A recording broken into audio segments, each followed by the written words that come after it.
us state our fixed point theorems. Take any function. Let us begin with the simplest of the fixed point theorems. The theorem which regards univocal functions. Suppose that f is a function defined in a set A which takes values in the same set A, a so-called transformation of A in itself, where A is a subset of the n-dimensional Euclidean space. Suppose that this is our set A, the function f associates with every point x another point f of x. Is it clear? A fixed point for this function is nothing but a particular point x star which is equal to its image by means of function f. In other terms, if you apply the function f to the point x star, you re-obtain the same point, same starting point. This is a fixed or unit point of a function f. The definition is simple, but in order to prove the existence of at least one fixed point, we must introduce some very restrictive hypotheses. The first is that the set A is non-empty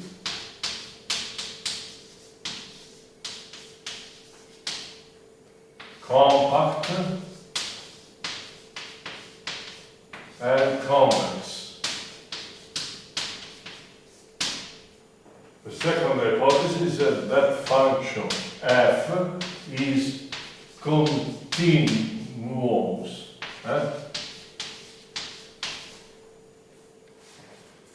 If you assume these properties, then there exists at least one fixed point for our function f. This theorem was proved for the first time by the Dutch mathematician Brewer in 1909.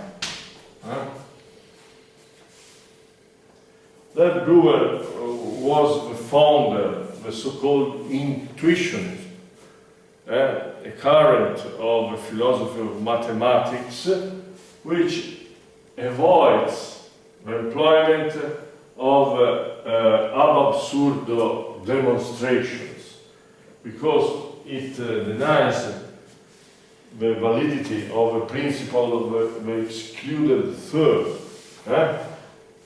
in logic. But curiously, all the proofs of a fixed point theorem are ab absurdo demonstrations. It's not very satisfactory from Brouwer's point of view. However, since we accept these ab absurdo proofs, for us there is no problem. It is a very complex proof. The most common proof begins in this way. Suppose that no fixed point exists. Another term, for every x in A, f of x is different from x. Suppose this is x, this is f of x. So, by means of these two points, you can determine a direction like this. by moving along this straight line, you must encounter by compactness the boundary of A. If you start from another point like this y, this is f of y, and by applying the same procedure, you finish in this point, this alpha, this beta, and so on the boundary. And from these, after many passages, from this function obtained by means of f, which associated to with every point of A, a boundary point of A itself, some contradiction arises after many steps. It's an ab absurdo demonstration. As I told you in the historical introduction, this theorem is essential in order to prove the existence of equilibrium.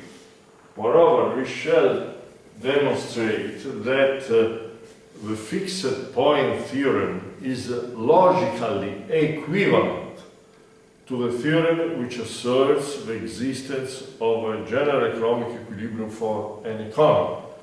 So, substantially, the two theorems tells us the same thing from a logical point of view.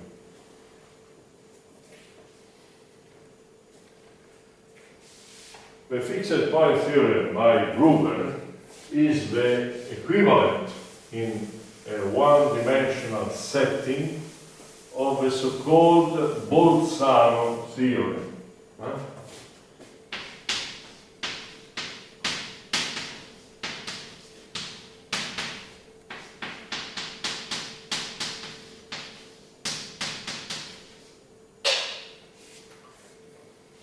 Suppose we have a function which is defined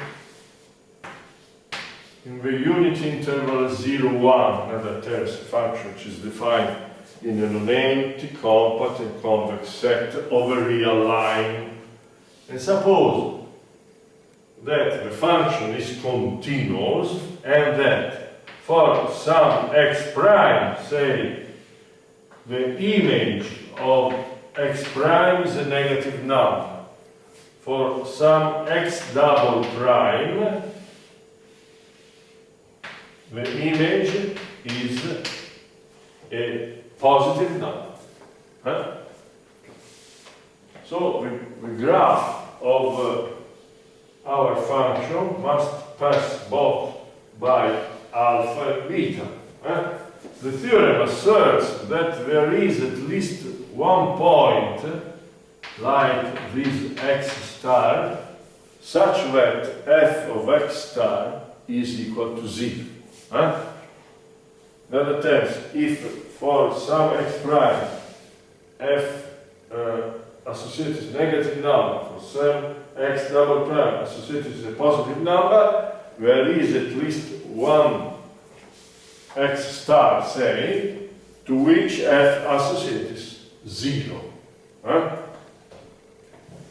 It is easy to show that this theorem is equivalent to assert that the function g of x, x minus f of x has a fixed point. Because if x is the fixed point for this function, you have x equal to x minus f of x. You can simplify here. You obtain minus f of x equal to 0, in other terms, f of x equal to 0. And vice versa, every point which clearly associates with x, and f of x which is 0, obviously gives g of x equal to x, the fixed point.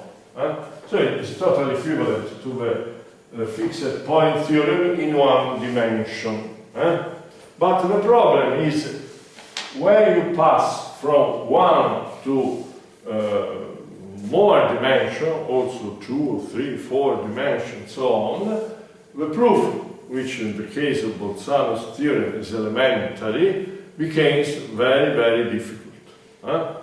This passage from one to more dimension is the fundamental point by which the proof of a fixed point theorem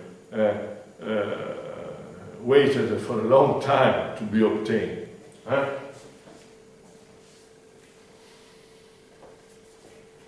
This theorem regards univocal function, the traditional concept of a function.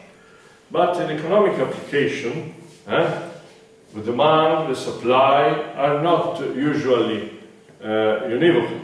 Do you remember? For some given price system, there could be many optimal bundles for a consumer, or many optimal processes for a firm, for example, if there are constant returns to scale. And therefore, instead of a function, we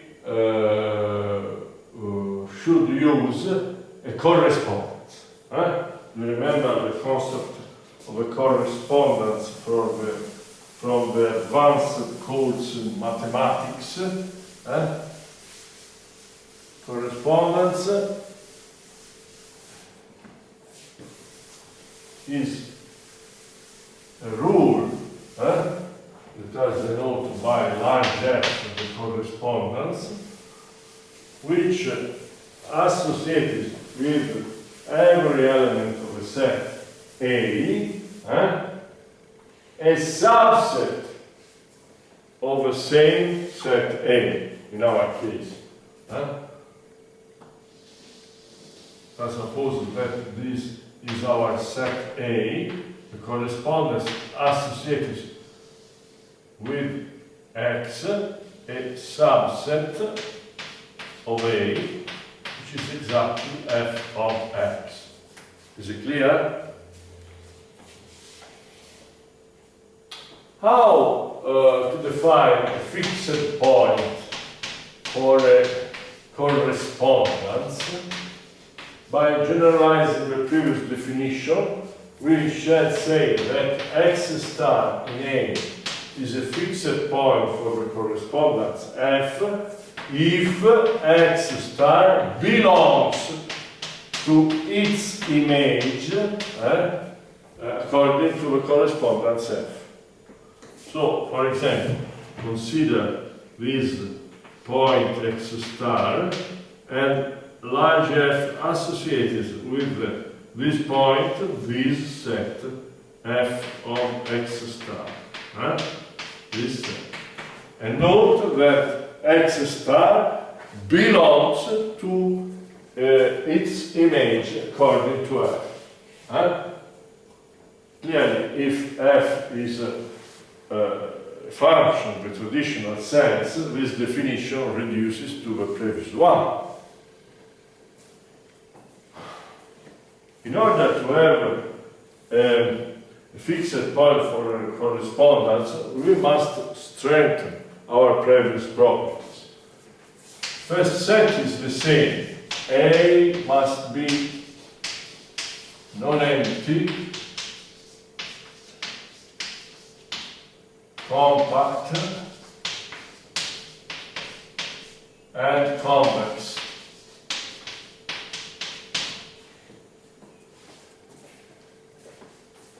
Non-empty, compact, and convex. But note that for every X in A, also the image Fx must be non-empty, analogously, non-empty, compact, and convex. Also, this set must have the same properties of A. Third, continuity.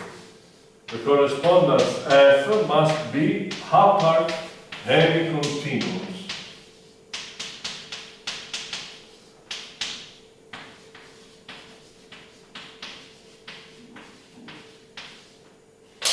I suppose if you encounter upper hemi-continuity in the advanced course of mathematics, but also Pacini introduced, I suppose, both upper and lower hemi-continuity of a budget correspondence, of a Lemma correspondence, and so on.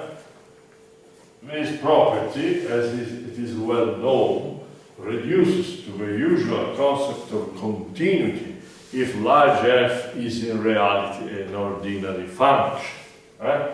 But if you have a correspondence, you must use this property.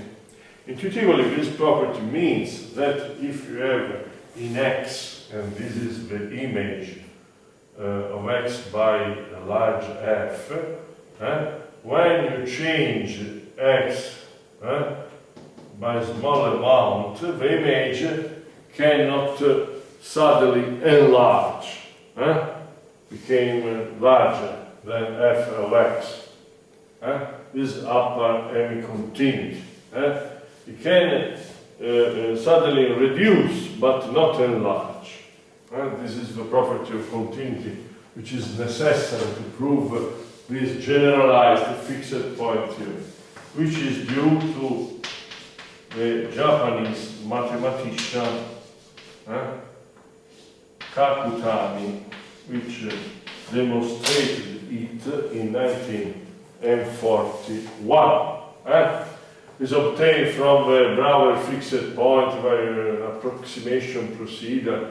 Is very difficult also, this second theorem, but it must be employed in the case in which the choices of our subject are not unique. Is it clear? Well, I give no proof of this theorem, of course. It's not the economist's task. We shall begin with the theorem of existence of equilibrium in the simplified case in which the excess demand correspondence is in reality a function. So we can apply, in this case, Brouwer's theorem. Then we should see also the general case in which the excess demand correspondence is a reality correspondence. And so we must apply this Kakutani's theory. But we shall see in the next lesson all these results.